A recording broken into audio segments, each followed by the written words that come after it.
to the official podcast of FCS Fans Nation with your hosts Kyler Neal, Matthew Frazee, and Jamie Williams.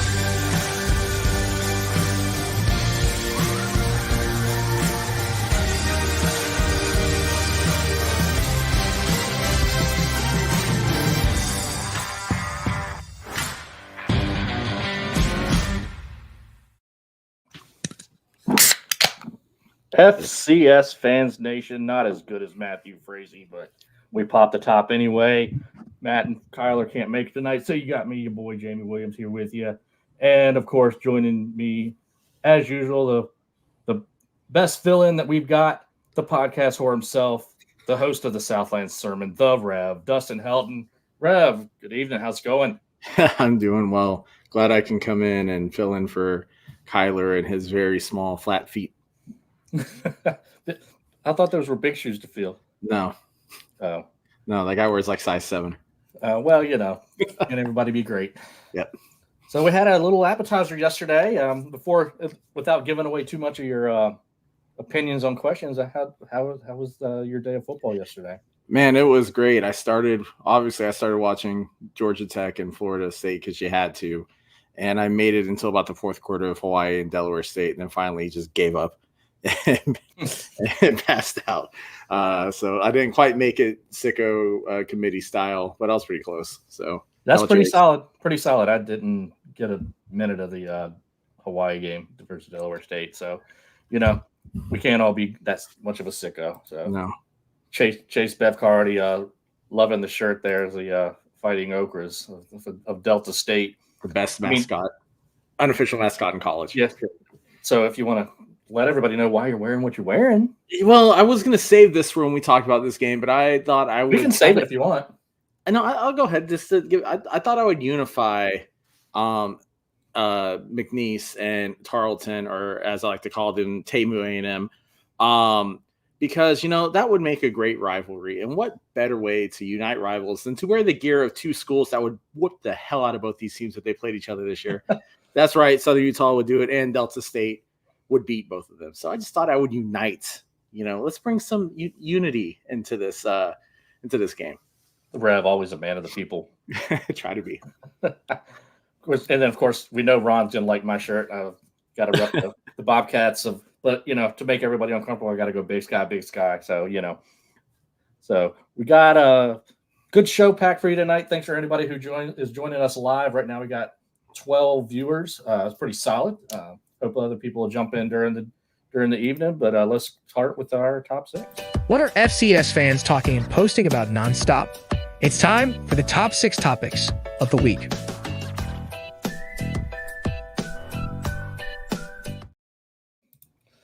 All right, so we'll just start right off the top with the FBS win that Montana State had. So Michael Otamendi wants to know, how impactful was this FBS win for Montana State? In regards to the playoffs, would a loss against them work against them since they were the favorites? Gosh, going live, I still can't read, so that's cool. You want to kick that one off, Rev? What do you think there? Yeah, I'm glad to see your JMU degrees paying off with this, but paying off big time. I was not a communications major. Yeah, to this point, would it have impacted the Bobcats with playoffs? Honestly, I don't think so. Had they lost, because again, it is an FBS versus FCS matchup, and the committee, for the most part, isn't going to look down upon that if a team with 63 scholarships loses to a team with 85 scholarships, or vice, you know, and further. So, like, it's one of those things that, like, they weren't going to hold it against it. Now, I think it was a good win for Montana State. It's very awesome to get an FBS scalp, even if it's in the situation where you should have gotten the FBS scalp because you were a 14-point favorite going into the game. But a win is a good win. And I think, honestly, it's going to – I mean, I got to shout out Sean Anderson. He was the solo guy who had Montana State ranked number 1 on his ballot, and they got the scalp. They showed why they should technically be ranked number 1 through the end of week 0. So, yeah. So, but to your thing, no, had they lost, I don't think it would have had any sort of impact on their playoff resume. Yeah, from a playoff resume standpoint, I agree. The committee's not going to really consider an FBS loss no matter what. It'll be in their mind. You know, they were favored, but They didn't lose. That other Liam Maroney also, as a side to this question, said, "Is Montana State's victory less impressive because they didn't cover the spread? Does the massive comeback make it more impressive?" And I tend to lean to the second way to that, just because usually if an FCS team falls way behind like that, it's over. They're done no matter what. So I really was impressed by that. I don't think Tommy Mellott played great, but he did enough to get the win when it mattered. And it's credit to him. It's credit to Brett Began and that coaching staff. And I think because they're a more veteran squad in a lot of places, I know they've had a lot of turnover, but they were able to kind of just weather the storm. They got way down and they just chipped away, battled back. I mean, New Mexico had a couple of cool looking plays, including that quarterback sneak there towards the end of the first half. It was one of my favorite plays of the day. But also, I think you kind of hit Michael's question pretty solid. I don't think it's going to impact them. I think they're going to still be who they are. They kind of showed what they are because they still pounded the run. They had 2 running backs go for over 100 yards. And they ran for 300 and some. So that's what you get from Montana State. Yeah, I'm a little concerned about their depth chart because I'm pretty sure it reads QB1 is Tommy Mellott and then QB2 is we're screwed. Because there's really nothing else behind him. And that is a concern as you get into Big Sky play. If you see Mellott get injured, then that does hurt the Bobcats a lot more than it probably hurts some other teams. But man, yeah, I don't want to downplay that comeback because that comeback was insane. Seriously nuts. Shout out to the folks who bet on the game and took New Mexico with the points because they hit it. But I mean, what a comeback for Montana State. What a way to start the season off. Yeah, it was really, really enjoyable to watch. It was entertaining, just like all the games. There was a lot of close football that we'll continue to talk about. Mm-hmm. The only one that really wasn't close is one that we won't talk about just because we didn't get any questions. But SEMO, even losing Paxton DeLaurent, actually played better once he was, or at least they scored more points once he's out. I didn't get a whole lot of that game, unfortunately. I was watching other things. But I think that kind of kills us on that one. So let's talk about the one that was the most intriguing game to me that I talked about in the previous weeks. So we're going to talk about McNeese and Tarleton. So Jason Plotkin threw us a few good questions. Here's one. Is the Southern game a must-win in the whole for McNeese? And if they drop to 0-2, how hot does that chair get? And then any general Tarleton and McNeese takeaways. I'll start this one. I mean, I think the seat's hot for golf anyways. They didn't win a game last year. Yes, the record said 1-10, but when the one is a win that's a forfeit, that's not a win. They were 0-10 last year. So I was really surprised by how excited people were for McNeese this year. I was intrigued by them, but I wasn't excited for them. I wanted to see how that defense would perform. I wanted to see how Clifton McDowell would perform, and I thought he was okay. They turned the ball over way too much. I mean, 4 turnovers in the first half. That's a bad month for a lot of teams. So it was a bad half for them. And then the biggest problem for Tarleton, as soon as Cabalas went out, they had nothing. And to me, that's not good. If you don't have anything behind you, that's not going to be a good thing if he's out for any stretch of time. And they need to do what they were going to do from that time. And Kayvon Britton still had a decent game. But to me, I didn't see anything that said, yep, Tarleton is a surefire top 15 to 20 team. And I didn't see anything that said McNeese is going to be a whole lot better, although I was surprised but impressed by the comeback they made, but they botched at the end. Yeah, I was talking to Zach from Blue Bloods, and we were talking about Goff and if his seat was hot. And I said I didn't think it was as hot. This is before the game started because there's McNeese. I mean, Lake Charles has gone through hell the past few years. They've gotten hit by 2 major hurricanes. The McNeese facilities got absolutely just destroyed, and they've had a lot of issues there. So I thought they were going to give him a little more benefit, because really by the time you get to your 3rd, 4th year, it starts to become the team that you've recruited and you're working on. That doesn't necessarily lay true for McNeese because they have 50-something transfers that came in. But after some of the coaching decisions that were made during that game, Southern is now a must-win. He has to win that game.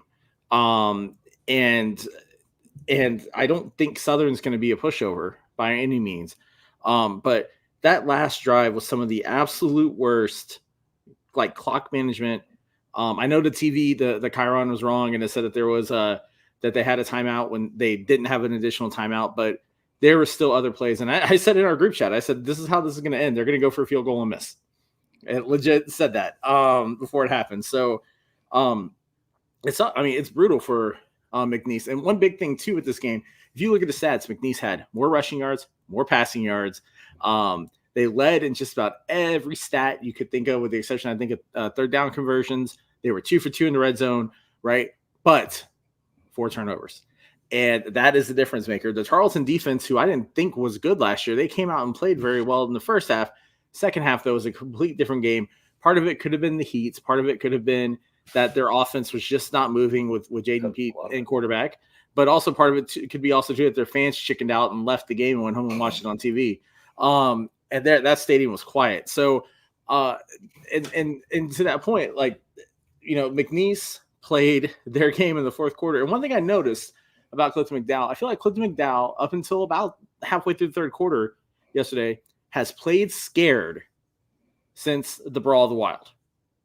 He seems like he hasn't had the confidence to do the things he should do. He's been very tentative and delayed on handoffs, on trying to scramble with the ball, right? It's like he's not trusting his gut to make the right play. And then you saw him start to do that in the second half. But I mean, even in the playoffs, yeah, Montana got it. I mean, Montana made it to Frisco, and where they got shellacked, honestly. And I know it was 23-3, but that wasn't a game. But Clifton McDowell just was not the power then in the playoffs that you expected to see. And he wasn't the power that you would expect to see against the team that honestly had a worse defense than a lot of teams McDowell played last year. McNeese does have a lot of great weapons, though. So if they can get it together, they could make a run a decent year. But it's got to start with Goff. Goff has got to learn how to coach his guys on how to play mistake-free football, and he's got to make the right coaching decisions also, because those decisions screwed up the end of that game. The one thing I was impressed with as far as McNeese goes, I did like the push their offensive line was getting in the run game. They did run for 200 yards. So I don't know that it was effective enough. I think McDowell was good-ish, but I think he played a lot more like Tommy Malott, where it's just chuck it up, see what happens. Mm-hmm. I just want to put a point here that our friend Kevin Marshall, FCS Nation Radio, there's a good point here that Goff's not in trouble because they can't keep paying coaches. So I'm going to kind of pause right there before we get to the next one, just because our friend Kevin is in here and he's always been a support of us. So I'm going to take this minute because we want to support Kevin. At least I do. Rev, I don't know. You haven't heard you haven't really heard what I'm coming up with. This is just something I thought about today. So Kevin and Stone, they host the FCS Nation radio show. They had a charitable organization that they work with called the Alex's Lemonade Stand. It's a great organization, helps childhood cancer. And Kevin and Stone, last year, they raised over $50,000, multiple schools, multiple players. And in Frisco, we were honored as a group of FCS Fans Nation. Kevin and his team asked us to be part of their event in Frisco. Got to hang out with him and Stone and the players, and it was a good time. And it's a great charity. So Kevin's goal this year, they went over 50,000 last year. Their goal, if you listen to his show, and you should, is to get over 100,000 this year. So I want to do my part. So Rev, here's what I'm going to do, and Kevin, here's something I want to do to support you, your show, and Alex's Lemonade Stand. I will, for each of my preseason top 10 teams, which are South Dakota State, Montana, North Dakota State, Montana State, South Dakota, Villanova, Idaho, Chattanooga, Richmond, and Southern Illinois, as well as my alma mater, James Madison. For every win those teams get, I'll donate $1 to Alex's Lemonade Stand. So we're already at $1 with Montana State. And so at the end of the year, that I'll put that donation towards Alex's Lemonade Stand. And I would hope that other people would follow suit with your team. Every little bit helps. So I support Kevin, listen to his show, support Alex's Lemonade Stand. So I just wanted to kind of stop there and throw that out there. It's a great charity, great group of people. Chris Schenkel, Northwestern Mutual. I believe I said his last name right. Kevin will yell at me if I didn't. Got to meet him. I know it's Chris. So that's what I'm going to do. Rev, any thoughts to that? I would challenge anybody to add anything in there. No, I love it. That's great. And, to tie into that, I'm going to do something similar. So I'm going to do $5 for every Southland out of conference win that they have, which means you're going to get $5 on Thursday whenever SFA beats North American University. So you're going to get that. But then I might also throw in an extra, I don't know yet, $2 for every SFA win this year on top of that.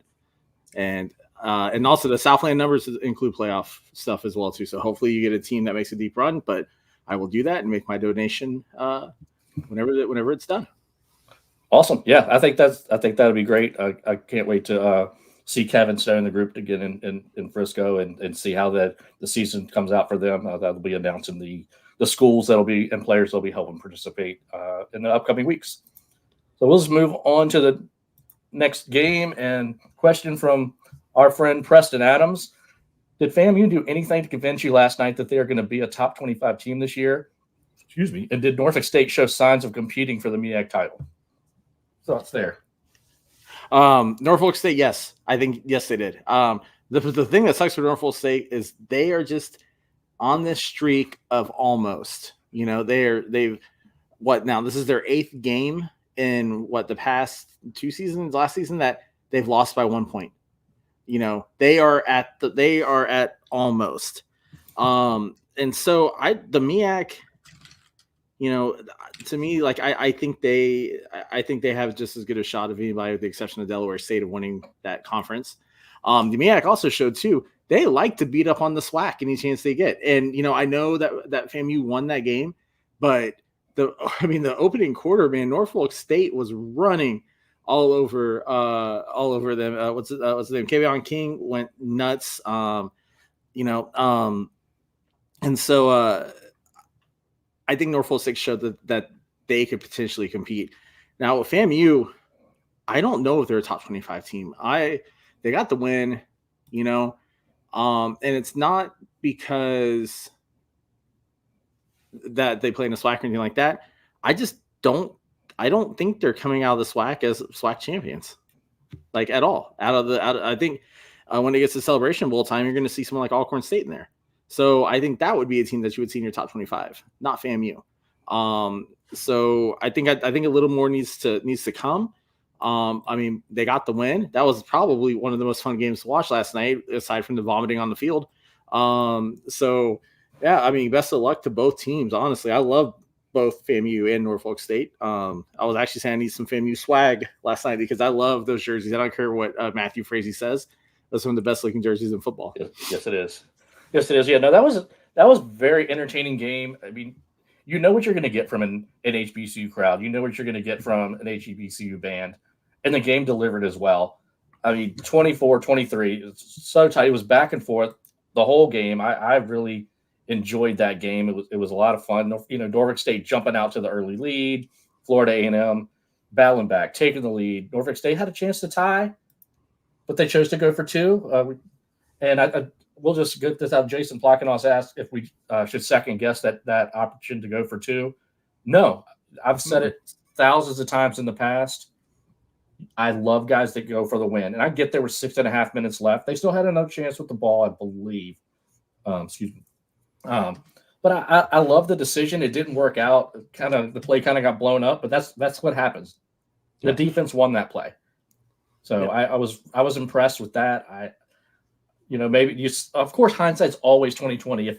If they would have gotten that and won 25-24, unquestionably, can you believe the balls on Coach Odom to go get that and take that win?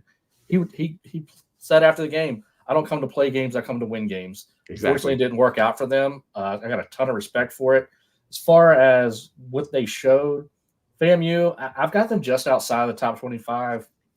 I think they're a good team. I think they're in that gaggle of Alabama, A&M, Jackson State, Alcorn State, and them who are going to be the teams fighting for that SWAC title. I think the SWAC race is going to be really interesting. I don't know if they're going to have the juice to get a team in the playoffs after the team that goes to the Celebration Bowl. As far as the MEAC, that's always wide open. Who would have expected Howard to jump up like they did? North Carolina Central has been good for a couple of years. They'll still be good without Davius Richard. Trey Oliver is a great coach. South Carolina State. Delaware State even put up a decent fight against Hawaii. So I only lose like 35-14 after all those travel woes and everything. I got a lot of respect for that. I wasn't insulting Delaware State whenever I said I didn't think that. I know. Because, I mean, they haven't had a winning season in 12 years, right? It's just one of those things where they just don't have the funding and players. But man, again, with all the travel woes, the fact that it was 14-7 at half in the Hawaii game, like the game against Hawaii, like they hung in before they just ran out of gas. And to be fair, that after the hell week they had, the fight they put up was great. And who knows, they could shock everybody and have a winning season this year. The MEAC is like Mighty Mouse, right? They're so small, such a small conference, but man, you get potent teams out of there, especially when it comes to playing the other HBCUs that want to go in and punch people in the mouth. So I'm actually really interested in the MEAC race this year. I think there'll be some fun games to watch in that conference. Yeah, the couple guys I just want to shout out from this game. FAMU receiver Jamari Gassett, 8 catches for 110 or 2 touchdowns. Phenomenal game from him. On the other side, Spartan running back Kevin King, 14 carries, 146 yards, and 2 touchdowns with a long 82. 10 yards a carry. Nothing wrong with that. So that was impressive. So any other thoughts on this game before we slide on to the next? No, I just messed up my names whenever I was talking about King, because I was also thinking about Xavier, the other running back they had that was going nuts too. So yeah, but no, that honestly probably my favorite game of the day yesterday was that game. All right. Well, we're going to bounce back to some FBS, FCS. A question here with Montana State winning. We in our show last week, Matt, Kyle, and I had an over/under on FCS wins over the FBS teams. Matt, I think actually Kyler said it at a ridiculously high number. Kyler Elliott has an over/under of 3.5. You weren't on with us last week. You didn't have a show last week. Any thoughts on over/under FCS wins over FBS teams? You can take over/under. You can give your thoughts on some of the games. What are you thinking? Yeah, and apologies for my fan singular who listens to the Southland sermon. I had voice issues last week, so no, like look, just thinking about some of the potential games. I think if the over/under is at 3, if you're saying 3.5, I'm going to take the over. I think there's some opportunity. I think with some of the transfer moves we've seen, that there's a lot more talent at the FCS level who are playing and who could go in and shock an unsuspecting G5. I think a good example is, I believe Jackson State's going to Louisiana Monroe. Yeah, I think so. Yeah, and they're playing against General Booty and the Warhawks. And that's right. If there was an opportunity to get a scalp, there's a scalp right there. So yeah. I think you just got to look at the match, look at the matchups, look at teams who are probably, and also too, look at schedule, see who the following week is, because I don't want to use the term trap game, but it really effectively is, right? Because these guys are looking past what they would call a body bag game, right, to the next week. It's the perfect opportunity for any FCS team to get a win. So I would hammer the over. If that's like 3.5, I would probably put it up close. I would take 4 wins, honestly, maybe 5. Yeah, last week I took our under because it was a high number, but I said 6 or 7 seemed reasonable. I think not this week because they're playing a ranked Utah team, but that team on your hat plays at UTEP and Scotty Walden the week after. I'm marking that one on my calendar. Mm-hmm. So they could. I know Utah's amazing, but they honestly could shock Utah too. Like it could happen anytime. But yeah, that was thinking too. Southern Utah and UTEP is an opportunity for a good scalp. So SFA North Texas could be one, honestly, depending on what sort of offense SFA brings in. Like there's quite a few opportunities in the next 2 weeks. Yeah, and I think the bulk of them, obviously, bulk of the games are the first couple of weeks here, and that's where the opportunity really lies for a lot of these teams. Do you think either of the Dakota States win their game? I don't know. Like I don't know. If I honestly think that North Dakota State would have beat Colorado before the injury bug hit them. They have a lot of injuries impacting them, and they normally have a lot of depth. I just feel like they don't have it this year. So I would walk that one back. No offense to the Bison fans, but like you guys are going through injury hell right now. Now, South Dakota State and Oklahoma State is interesting because South Dakota State actually matches up really well with the Cowboys, but it comes down to, they think about who South Dakota State's lost, right? If they were bringing in the core where they have the Yankee twins and Isaiah Davis still on their team, I would easily pick them. I would easily take them to win. So it's gonna be interesting now with Amar Johnson, and then who's gonna be their star wide receiver, right? So do I think they have a chance? Yeah, I think South Dakota State may have the better chance just because North Dakota State is hampered by injuries right now. Yeah, I didn't give either team that big a shot. I mean, they're both around 9.5 point underdogs, and I think both home teams, unfortunately, I think they both cover. Yeah. But they either both need to win or both need to lose, because if one wins and the other doesn't, oh God, I don't want to deal with either fan base if that happens. Yeah. Well, I mean, if they both lose, then the Montana State fans are gonna be just as bad. So I think it's a damned if you do, damned if you don't situation. So, Occam's razor. Yeah. All right, so let's talk a little bit about a couple of games that are coming up here in week one.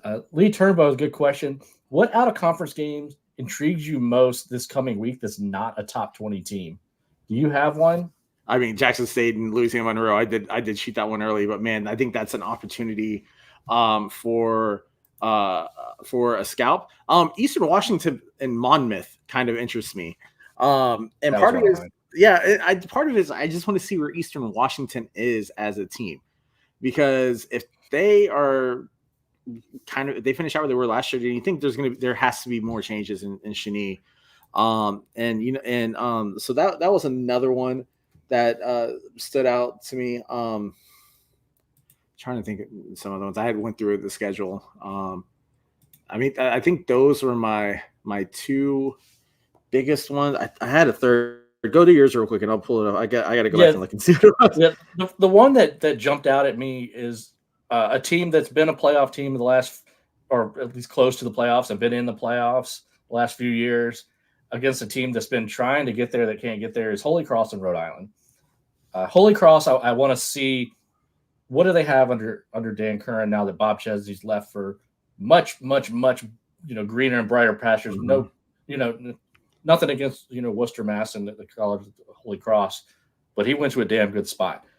So I want to see how that team bounces back. There's still talent there, I think, and Rhode Island has been for years. They've just been right there. Can they get over that hump in the CAA? Can they finally make the playoffs? They seem to just fall off at the end of the year when they have a shot. If they could run off a couple of wins, get a couple of ranked wins, and they just don't get it done. So maybe they are who they are, and that's something I want to see as far as teams that are outside the top 20. But I do have to highlight Villanova Youngstown State. Yeah, I know both of those teams are in it, but that was a big one.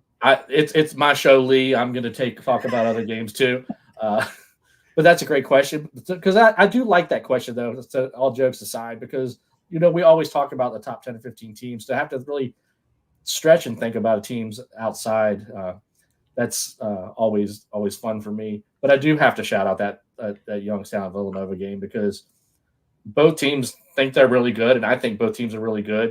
Mm-hmm. Villanova has to have this game because they're not going to have much in the CAA this year to hang their hat on. So they've got to go out, win this game, and probably win it handily, because they're not going to have much of a resume builder after this. Yeah, and I hate to say this phrase because it's going to come back and haunt me, but I'm going to say it. I think Villanova is a school outside of any school with the name Dakota or Montana in their name that could win the national championship this year. And I think that going in and beating Youngstown State is going to show that. And Youngstown State, man, I always feel like they're a little hyperinflated than they actually are. Not saying they're a bad team, and I'm not saying that they're not a good team, but I feel like every time that I hear Youngstown State is a great team, they're not great. They're good. And so I'm interested to see that. One of the other games I forgot about, and there's nothing there. Well, there's two. There's nothing to this first one except for the fact of what it is. It is Citadel, the in Charleston Southern, in a fun little local rivalry game. But then also West Georgia begins their transition, and they're going to play Sanford. And I'm interested to see what West Georgia can do moving up, because they were a pretty damn good D2 team. And they look like they've kept a lot of their roster with the move up. So that'll be a fun one to watch. I don't think they're going to win, but it's going to be an interesting sort of test for them to see how they can compete at the D1 level.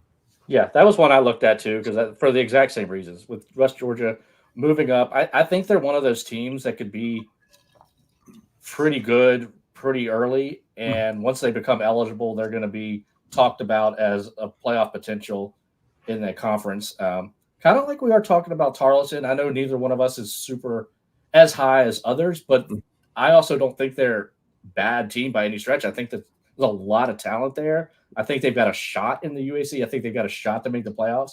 I just happen to think they're the third best team in that conference. I don't think they're winning the United this year. I actually put a bet out on Twitter with the Barstool Texans guy who backed down on it. Probably best call for him. But to the point, like, my biggest concern with Tarleton is their coach. And the reason why is because the Todd Whitten coach team, it seems like they're going to do this great thing. And he was notorious for this when he coached the Sam Houston. It was like, this is going to be a great team. And then they get about halfway into the season and then they start to crap the bed. And so, and you kind of saw this a bit last year with Tarleton with some of their losses. Now, granted, some of them were pretty close, but they still had some losses on their schedule. And they actually felt like they were good enough to be a playoff team. And everybody else laughed an incarnate word at that sort of statement. So, but the thing about Tarleton, they do have a 24,000 seat stadium. They are putting in a lot of Texas A&M money into bolstering that athletic department. And so they'll probably be a force in the FCS in the next 5 years. That's the one nice thing I'm going to say about that school. And their rider statue is pretty nice. I thought it was a nice little touch. I mentioned it last week, but I'm going to bring it up again. The very last game of week 1 from an FCS standpoint is huge. It's being played in Miami, but it's North Carolina Central taking on Alabama State. So Alabama State is one of those teams that a lot of people love because of their defense this year, and in the SWAC, and they're picked to win their division of the SWAC. So we're going to see what they've got right off the bat. We got to see what North Carolina Central has in the post-Davies Richard era right off the bat.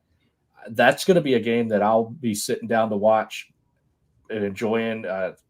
Another great HBCU battle, 2 of the top teams there. I think the HBCUs, SWAC and MEAC, have done a great job of putting together good matchups that are intriguing, that are games that you want to watch. And, so this is the stuff that I enjoy. Hey, put Kevin's comment back up again, where he said we start 1-0. Kevin, I love to give you and the bellhops crap for your team. So I'll add to my Alex's Lemonade stand thing. I'll put in another $5 for every win that the Citadel gets this year. There we go. So 5 for every Southland out of conference. We'll do 2 for every SFA win, and then I'll do 5 for every the Citadel win as well. There we go. To give your alma mater some love. And their silver corn dog that they play for. That's right. VMI Citadel, the silver Shaco, baby. All right. This last one of the 6 is a fun one from our good friend Alex Hinkle. He's thrown this one out quite a bit. Create an FCS rivalry trophy or bring back a dead one. You can go first, but can you do it without asking for a big, tall Indian statue? I actually don't think they should bring back Chief Caddo. And from what I've heard, they are going to replace it with another 7'6" tall statue. So that's actually cool with me. I think here's a great idea. I think we should have Tarleton State and William and Mary have a rivalry series, and it's called the knockoff version of Bigger and Better Schools. And their trophy can be a box from Wish or Temu, and that would be a wonderful trophy for them to have. But for real, on real rivalries, I'd like to see get more ingrained. McNeese and UCA was fun. When they do the Red Beans and Rice Bowl, that was a lot of fun. There's potential there to have a good sort of trophy with it. I kind of would like to see, and I think it's going to happen, but SFA and A&M Commerce doing something. I mean, the schools are so close to each other that it would make sense to do. There is some history between the two, both in historical play, but also in the fact that Carthel was there before he went to SFA. I just love the fact that they're bringing back the Yankee Conference Championship. That, to me, is one of the best things that's coming back to FCS. Yeah, that's pretty cool. In my mind, I came up with a little bit of a different stretch to this one. I would do it as a challenge for the MEAC, or not the MEAC. We've been talking a lot about the MEAC, the Valley and the Big Sky. Just because of the dichotomy of Big Sky and Valley, and they're the 2 best conferences, I'd love to see them match up with some sort of trophy where it's elevation or de-elevation. I don't know, Yeah. something there. A rivalry like that where you're pitting the top teams against each other and they're battling out to see who wins this trophy as a conference. I think Tom Wistrel would be all for something like that because he's a forward-thinking commissioner. I would love to see something like that. I'm not creative enough to come up with what the trophy would be called because the only thing I could think of was like the high-low trophy because the Big Sky is high in the air, the valley is not. That sounds really stupid. That's all I could come up with. But if somebody could come up with a trophy, that would be the rivalry I'd want to see. Just make it better looking than the Great Divide Trophy because that does look like dinosaur poo. I don't It care what it really does. It's such a great game with such a horrible looking trophy. And there's some cool new trophies out this year. I don't know if you've seen the potato one for Idaho State. Like that one's brilliant. Like I said, the Yankee Conference thing. I think there needs to be more trophies at the FCS level. I think we talk about like games and we know that there are games that are implied rivalries or rivalries that are growing. And let's be honest, Tarleton and McNeese could be a fun rival too with their Cowboy stuff. But I think there just needs to be more trophies. There needs to be more of that because that just makes it a lot more fun when you see folks playing for the Wheel or you saw folks playing for Chief Caddo or you see the River Bell or any of those ones. So just bring trophies in. Yeah, that makes it fun. It makes it fun. So with that, we're going to get on to eat some tacos. Taco King, coming to you from bright and sunny Fargo, North Dakota. It's time for a taco bet, and time for you losers to pay up. All right. Well, since you're here, Rev, our taco bet's going to revolve around the Southland Conference. Before we do that, why don't you go ahead and tell all the good folks listening and those that will listen later all about the Southland Sermon. Yeah, so last year I did around the UAC, which was fun, but with SFA moving to the Southland, and Chris Grant inviting me to Media Day, I figured we should do a Southland show. So it is called the Southland Sermon. A guy you never heard of named Jamie Williams came up with the name whenever I was struggling with it. Loser. Yeah, what a jerk, man. He's holding this over my head the whole time. But we have amazing fans. There's this Indian rapper named 47 who loves us. No, that's a joke. But yeah, so last week I didn't do a show because again I was having some voice issues, a bit of laryngitis. So we'll be back this year. We're gonna have guests all year long. I know some of the guys from FCS Triumvirate are gonna come on the show. Sam Herder does have a rain check, and we can have a hate off to see who hates teams even more. But no, it'll be fun, and so you can check it out here on this YouTube channel that you're watching, and then hopefully I will stop being lazy and I'll get it up on like Apple or Spotify. But honestly, I'm inherently lazy, and so once it's done, I don't want to do anything with it. Well, before we get to the taco bet, I think speaking of the triumvirate, our buddy Neil has the touche comment of the day. The trophy between the Sky and the Valley is normally called the National Championship Trophy. Ooh, Neil, solid. So that might be comment of the night there. I mean, South Dakota State folks would have made that, but they are busy watching Jackrabbit Illustrated, that you can see on our sister station, Jackrabbit Illustrated. That's right. So here's our taco bet. Since 2019, Southland does not have 3 playoff teams make the field. Over under 1.5 for this year. So basically, do they get anybody other than the auto bid from the Southland Conference? No. And let's be honest, they're lucky they're getting an auto bid in. Like the Southland Conference just is not there to the point where they should have multiple teams. I know there was the argument, folks said that Incarnate Word should have been last year at 9-2, but Incarnate Word's schedule was beyond weak. Like I would normally make some sort of joke or comparison, but there's no other way to say it. Like it's super weak. And they did have some scheduling woes. They had some folks back out of games. They had to play North American, kind of like SFA has to this year. Like there are some things that were out of their control. But to be honest, if Incarnate Word doesn't win the conference, they're not going to. That might be the only way you see multiple teams go in. But it's Incarnate Word's conference to lose. So you hear that, Triumvirate guys? It's your conference to lose. The team I would watch out for. Everybody's high on Nichols. To me, like Nichols, honestly, yes, they were a playoff team. They were a 6-win playoff team, and they just got in because Incarnate Word decided to have their coaching screw up of the year last year and not stop the run.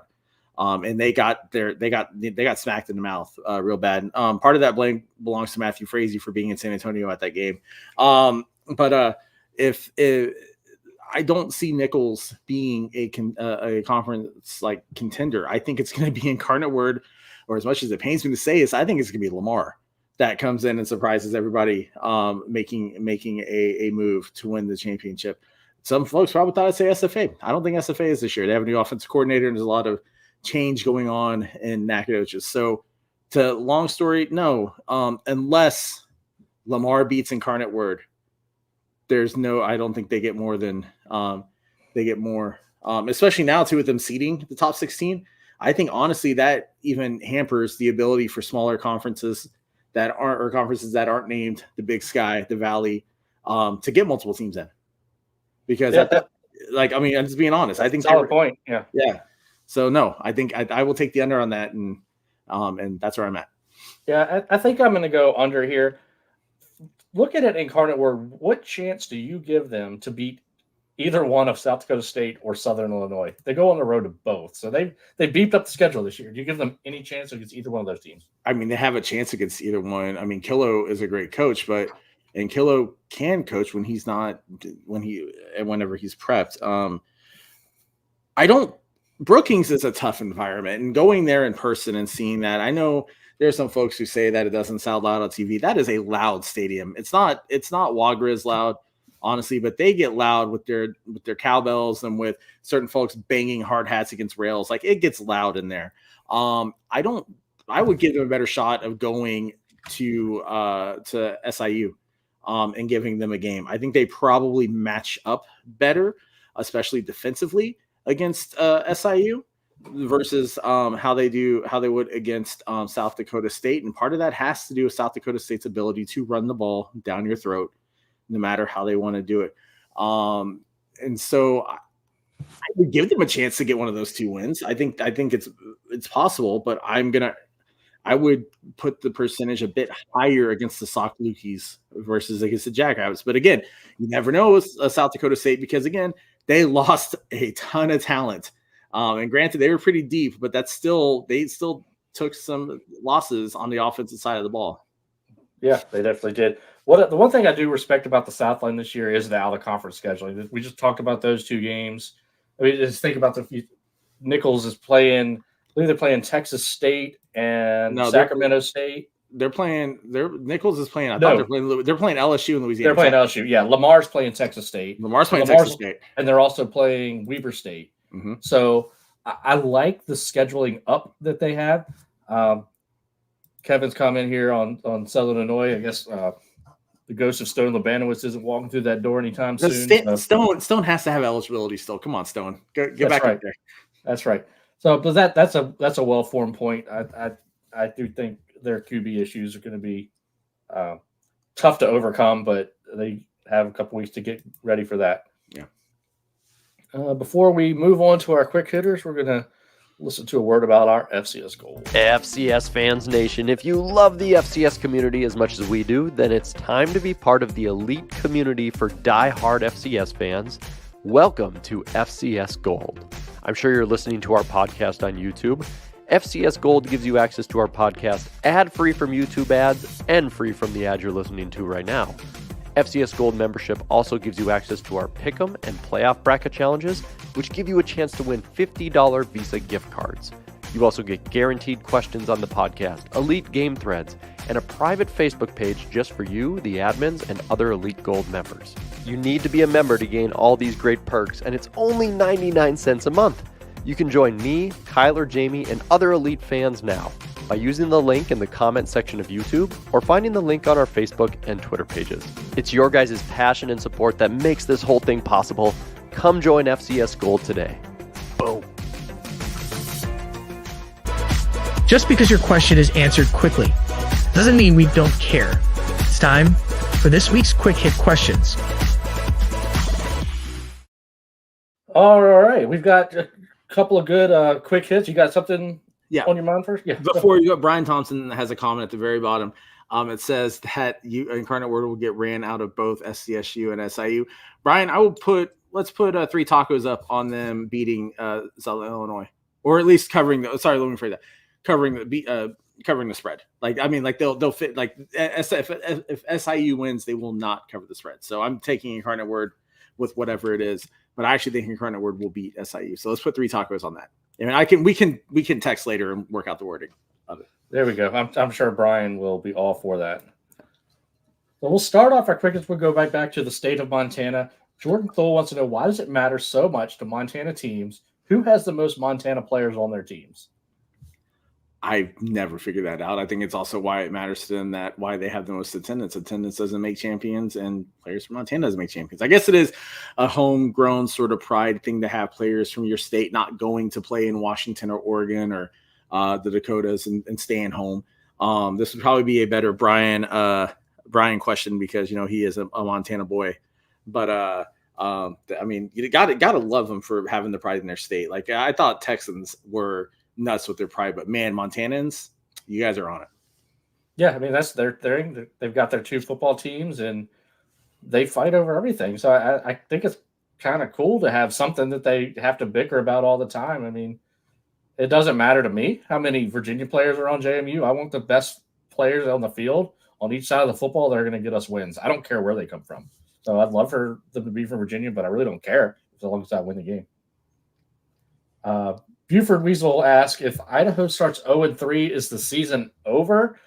No, not at all. I mean, they start with Oregon, Wyoming, and Albany. And they get Albany at home, and then 2 FBS teams. The committee's not going to look at those FBS teams if they both beat them. Obviously, Oregon's going to walk them right out the door and win by what they want. But they'll give Wyoming a little bit of a fight. I think the Cowboys are a decent team. But we're going to the thing that stinks for Idaho there is they've lost so much from last year to this year is they don't have time to let us know what they've got.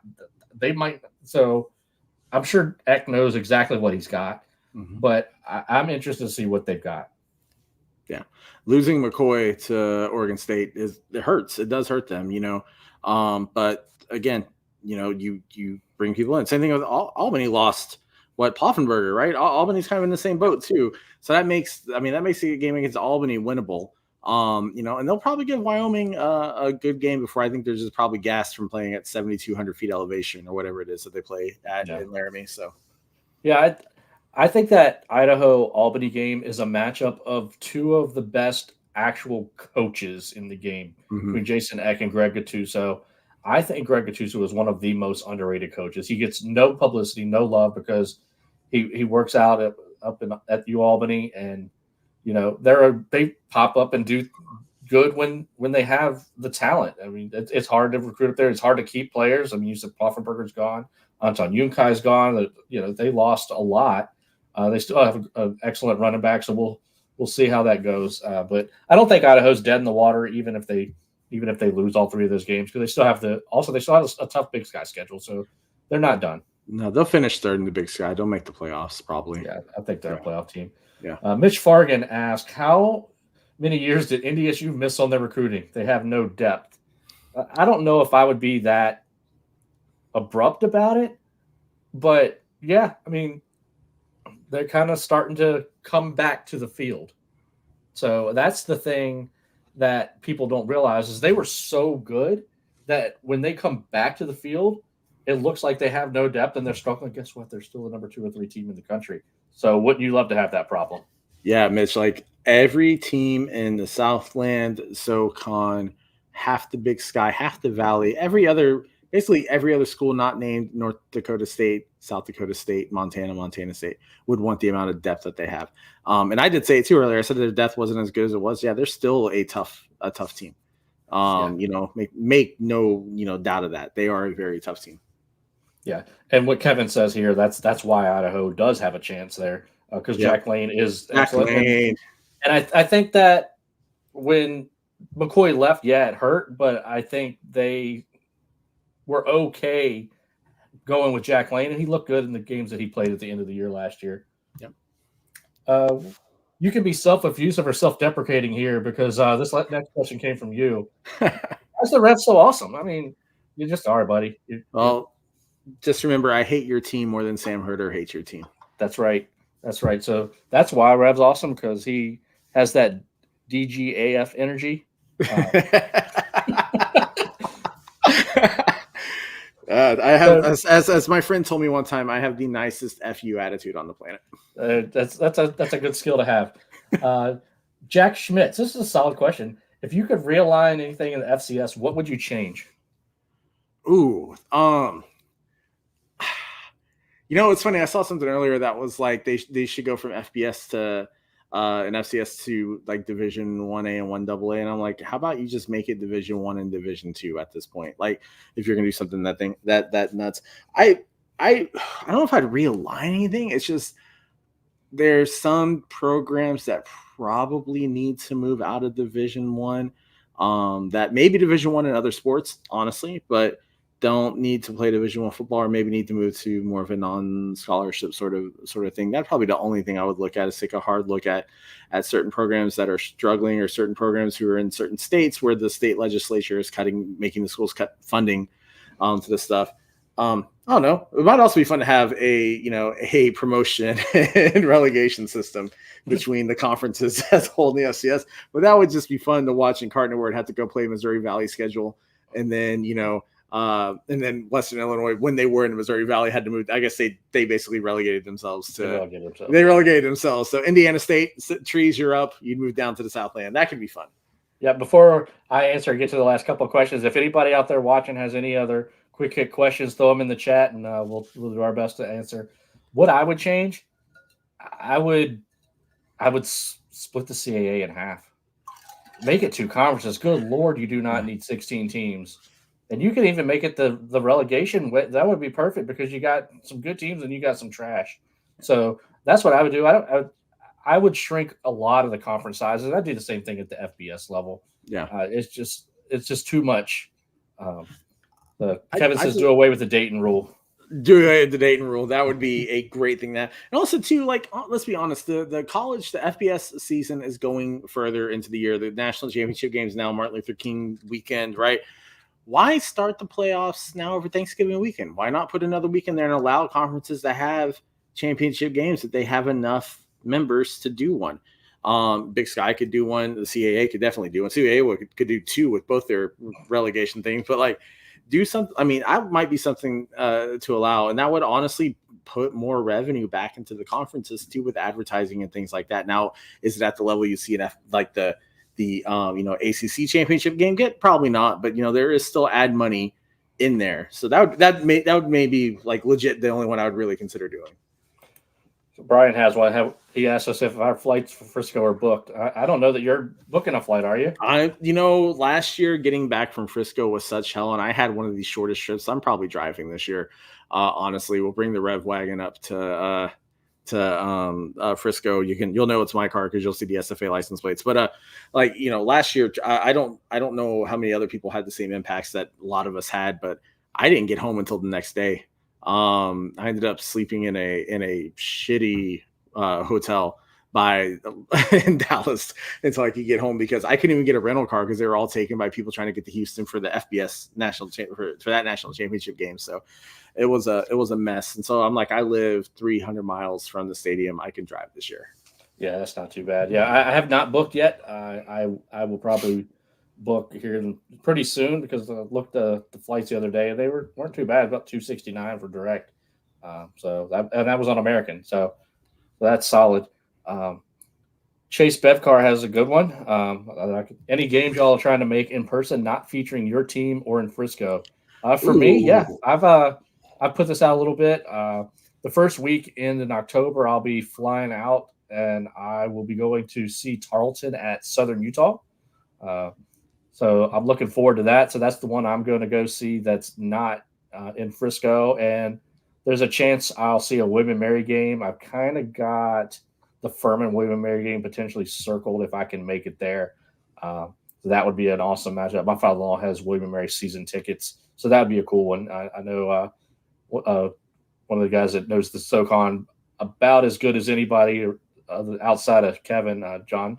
SoCon John will be out that game. He and I chat a little bit. So any games you're hitting? There's some games I want to hit that I don't have definite yet. I want to go to the Soul Bowl. That's on my list of things. However, there is a conflict that's in the way that I'm trying to get out of. Honestly, though, I'm going to Celebration Bowl this year. I've had enough of this wanting to go. I'm going to make it happen. I have my regular job has business in Atlanta. I could tie that in. I would like to potentially go to State Fair Classic because that's always a fun one to go to.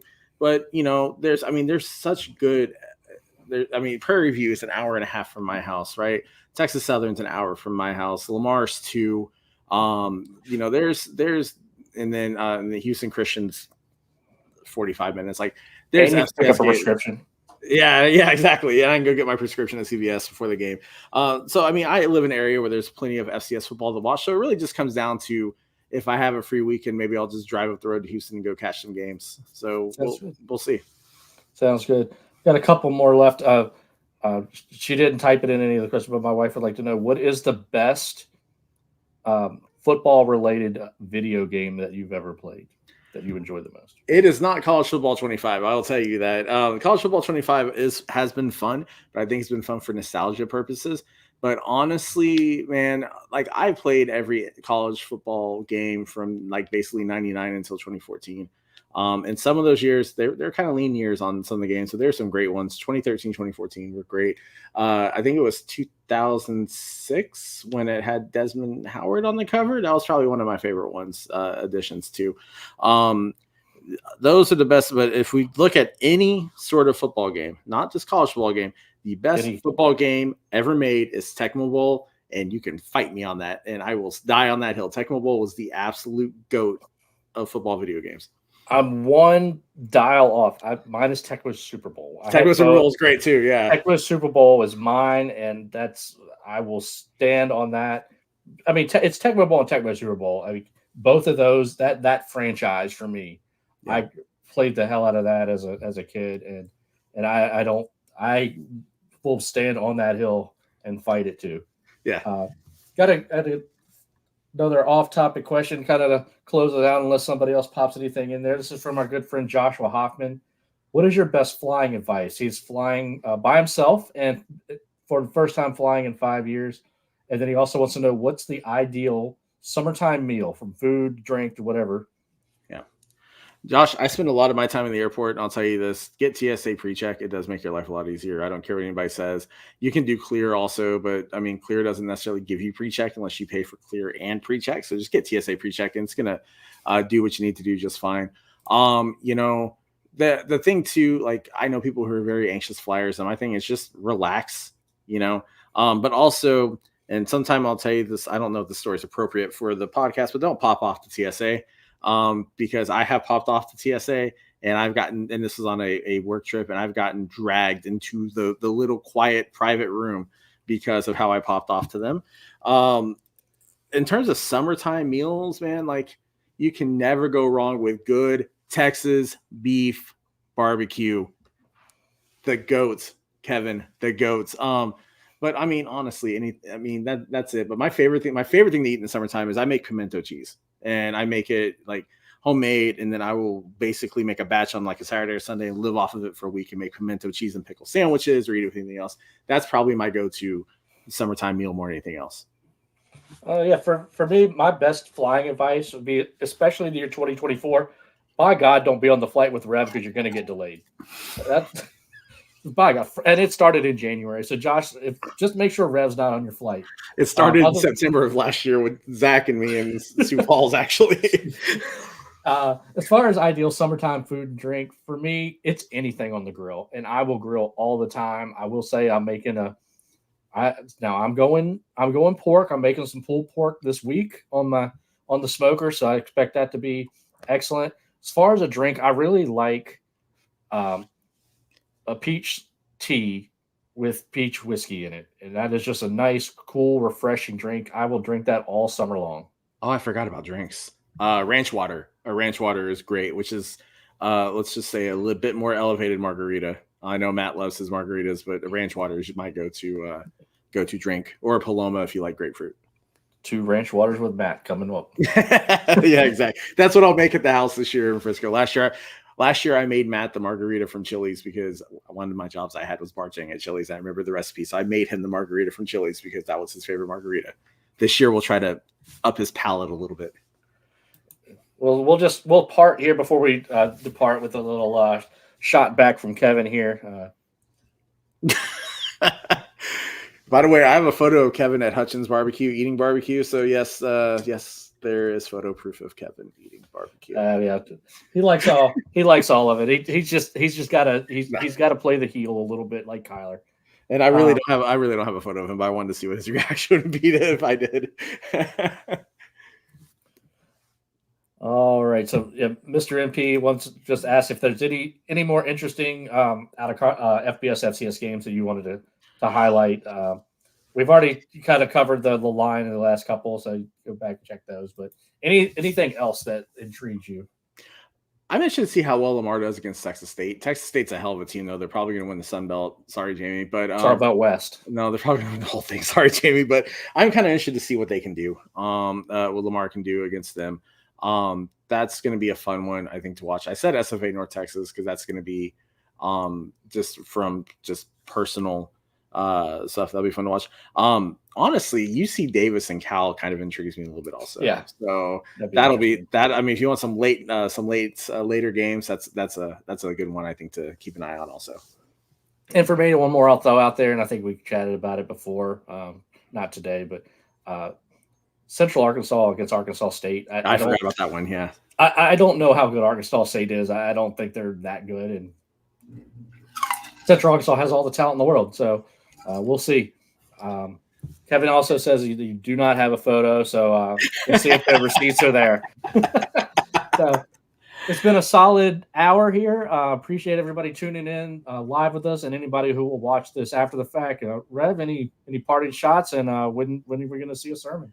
You know what? I actually will be putting out a sermon. I'm trying to figure out the day this week because I don't want to overlap any of the other shows that are going live. Like JI goes live seems like every other damn day of the week. But you'll see a sermon sometime this week. You'll also see us represented on Swag Talk this week too. So yeah, it'll be there. Just like and subscribe. Click that bell, get the notifications. We try to schedule the shows ahead of time so they pop up and you can see them. So yeah, if you want to come talk Southland, I do them live for the most part, because I love to hear the comments and bring them in. You're just you folks that listen to these shows and watch these are just as important and probably more important than me.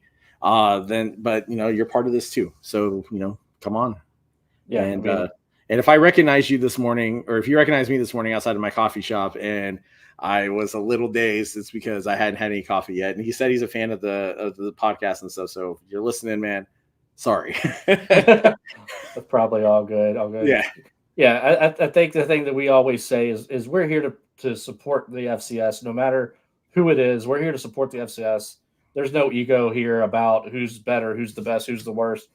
Anything we can do to help highlight the FCS, all the shows.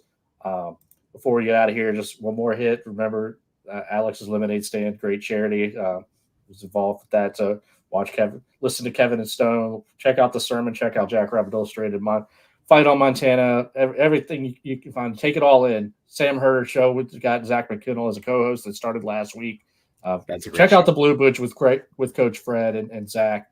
You can learn a lot by just listening to other smart people. That's what I do. Mm-hmm.